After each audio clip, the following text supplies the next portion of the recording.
Hey, Dana, tell me about your new book. Well, I'm very excited. It's called Contemporary American Judaism, Transformation and Renewal, and it's coming out in July with Columbia University Press.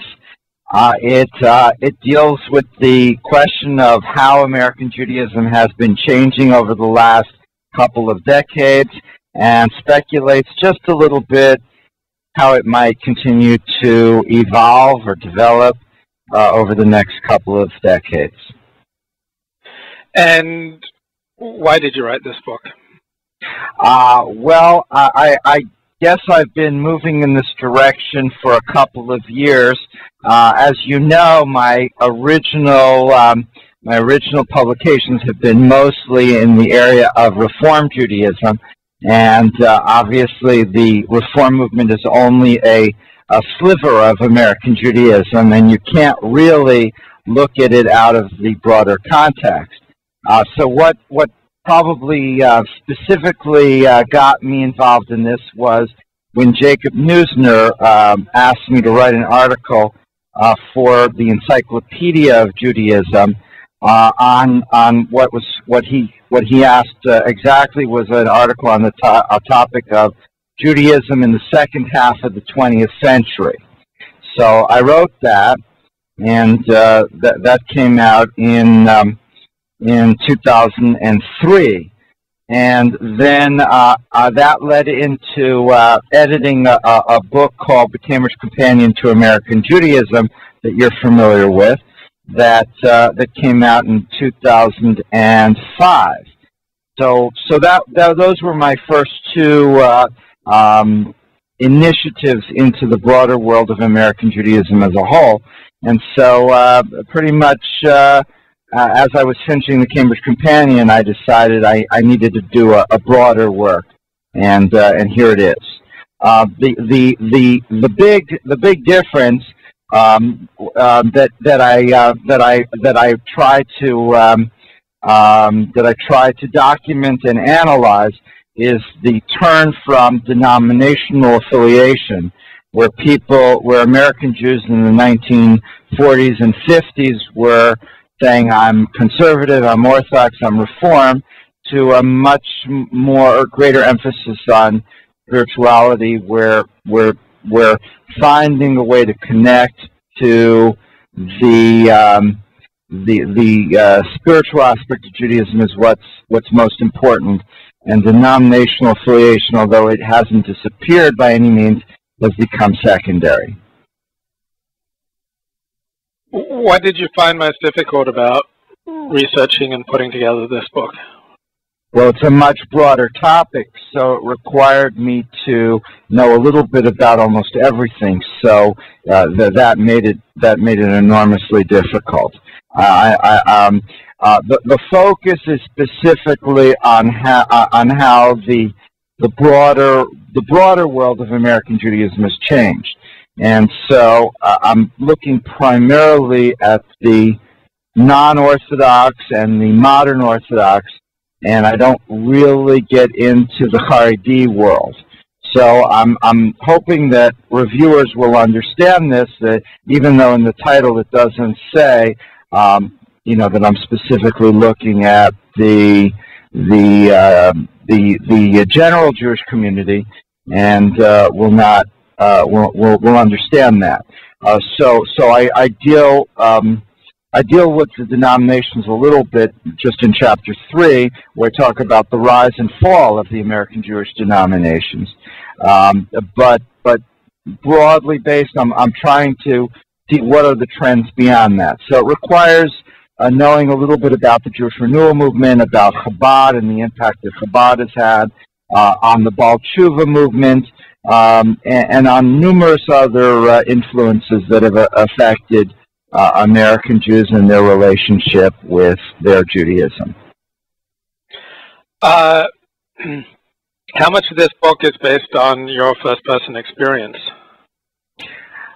That's a good question. It's a hard question. It's a question you can't answer, that I can't completely answer. I guess I do bring some examples from my personal experience working as a congregational rabbi I know that Columbia University Press, in their publicity, does refer to that I'm somebody who does work in the American Jewish community, and as a pulpit rabbi.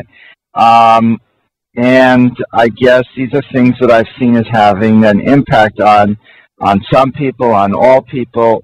So I guess there is quite a bit of impact. It is dramatically different than some of my earlier academic work on 19th century American Judaism, where it was based on documents and based on research in libraries and in archives. Here there was a lot more of following the newspapers, of talking to people on the phone, and first-hand observance as well. You have a note at the beginning saying that some of your language in this book is a bit sharp. Yes, I'm trying to make certain points, and so I don't know how others will read it, but I'm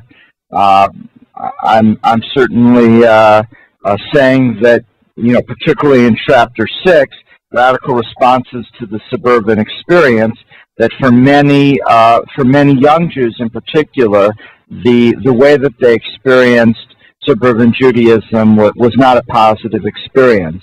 They saw their parents as interested in material success and superficial appearances rather than actual emotional and intellectual content, and they rebelled against this. Now, they rebelled against this in different ways. Some became Baal Teshuvas, became Orthodox. Others became Jewish Renewal. Many just left Judaism entirely or distanced themselves quite a bit. This was also the period in the 1970s when you had the quote-unquote cults or new Jewish religious movements, and you had a lot of people, a lot of Jewish people from Jewish backgrounds becoming involved in everything from the quote-unquote Moonies to Hare Krishna and so forth. And there was a reason for that. I think this has been addressed to a large degree, and synagogues and other Jewish religious institutions have learned that they have to engage people with something spiritual, something authentic, something that touches their hearts as well as their minds, and doesn't focus too much on status and appearances to the exclusion of the more important values. Mm-hmm. Does your book break new ground? It's not intended to break new ground. It's intended to be a synthesis of what people have done up to this point. So it's not unlike my work on American Reform Judaism, where I do make certain theological claims or theological arguments about how the movement needs to sharpen its theology in order to remain a vibrant movement, and I try to apply that to some of the theories of Rodney Stark and others. Here, there's no particularly innovative theoretical framework. What I'm trying to do in one book is to synthesize what we know about what's happened over the past 2 or 3 decades, and all the way back to the end of World War II, so that you can see the big picture in one volume. So it's intended to be a synthesis work. It includes quite a few photos and tries to touch on all of the important trends and to relate those trends to each other. Did you have some sections of the book more enjoyable for you to write than others? If so, what? I really enjoyed writing about the Jewish Renewal movement. I had a chance to talk on the phone a number of times with Reb Zalman, Rabbi Zalman Schachter Shlomi, and I couldn't help but falling in love